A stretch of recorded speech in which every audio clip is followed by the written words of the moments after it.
കഴിഞ്ഞിട്ടോ അറസ്റ്റ് ചെയ്യൂ കാവാലികളെ, അറസ്റ്റ് ചെയ്യൂ കാവാലികളെ. ആക്ഷൻ കൗൺസിൽ സിന്ദാബാദ്, ആക്ഷൻ കൗൺസിൽ സിന്ദാബാദ്, ആക്ഷൻ കൗൺസിൽ സിന്ദാബാദ്, ആക്ഷൻ കൗൺസിൽ സിന്ദാബാദ്. ജനകീയ രോക്ഷം പ്രതിഷേധം, ജനകീയ രോക്ഷം പ്രതിഷേധം, ജനകീയ രോക്ഷം പ്രതിഷേധം, ജനകീയ രോക്ഷം പ്രതിഷേധം. എന്നാൽ അജിത് ബാബുവിനെ സംബന്ധിച്ചിടത്തോളം അങ്ങനെ ഒരാളല്ല. വീട്ടുകാർക്കോ നാട്ടുകാർക്കോ അങ്ങനെ ഒരു അഭിപ്രായം എന്ന് പറഞ്ഞാൽ അദ്ദേഹത്തെ സംബന്ധിച്ചിടത്തോളം മോശമായി ഒന്നും പറയാനില്ല. സൗമ്യശീലനാണ്.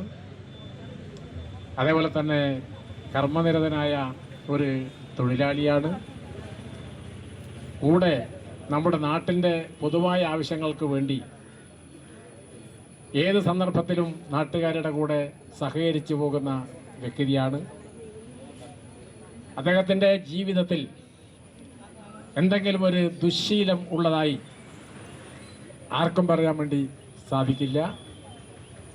ഒരു ചെറിയ വീട്ടിൽ തൻ്റെ ഭാര്യയും 2 കുട്ടികളുമടക്കം സുഖമായി ജീവിച്ചു പോകുന്ന, പണിയെടുത്ത് ജീവിച്ചു പോകുന്ന അജിത് ബാബു ഇങ്ങനെ മരിക്കാനിടയായ സാഹചര്യം എന്ത്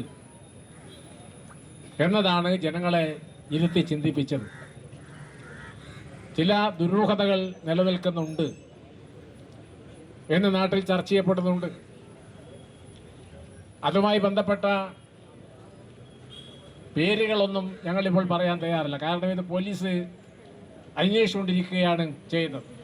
ഈ കഴിഞ്ഞ മെയ് 29-ന് വെള്ളൂരിൽ ഒരു ആത്മഹത്യ ഉണ്ടായിരുന്നു.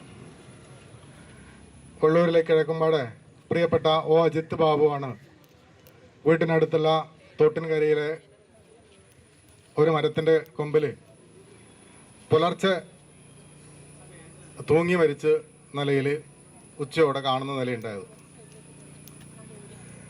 ബാബുവിന് ഭാര്യയും 2 മക്കളും അടങ്ങിയ ഒരു കുടുംബമാണ്. നിർമ്മാണ തൊഴിലാളിയാണ്. തേപ്പ് പണിയെടുക്കുന്ന നിർമ്മാണ തൊഴിലാളിയാണ്. ജീവിതത്തിൽ നാളിതുവരെ ഒരു ദുസ്വഭാവത്തിനും ഒരു ദുരാരോപണത്തിനും ഇരയാവാത്ത, പണിയെടുത്ത് സ്വന്തം കുടുംബം പോറ്റുന്ന, വീട് നിർമ്മിച്ച് നല്ല നിലയിൽ മക്കൾ വിദ്യാഭ്യാസം നടത്തി മാന്യന്മാരിൽ മാന്യനായിട്ട് ജീവിക്കുന്ന ഒരു സാധാരണക്കാരനായ തൊഴിലാളി കുടുംബ അംഗമാണ് അജിത് ബാബു. ബാബുവിന് ഭാര്യയും 2 മക്കളുമാണ്. 2 മക്കളും മൂത്ത മകൻ ഹൈസ്കൂളിലും രണ്ടാമത്തെ മകള് LP സ്കൂളിലും പഠിക്കുന്നവരാണ്. ഭാര്യയ്ക്ക് തൊഴിലില്ല. ജീവിതത്തിൽ ഒരു പ്രാരബ്ധങ്ങളും ഇല്ലാതെ നല്ല നിലയിൽ കുടുംബം പറ്റിക്കൊണ്ടിരിക്കുന്ന ബാബു മരിക്കാൻ, ആത്മഹത്യ ചെയ്യാൻ ഒരു കാരണവും നാട്ടുകാരുടെ മുന്നിലില്ല. അങ്ങനെ ഒരു കാരണവും ഉണ്ടാക്കേണ്ട ഒരു ജീവിതം നയിക്കുന്ന ആളല്ല ബാബു. എല്ലാവർക്കും പ്രിയപ്പെട്ടവനാണ്.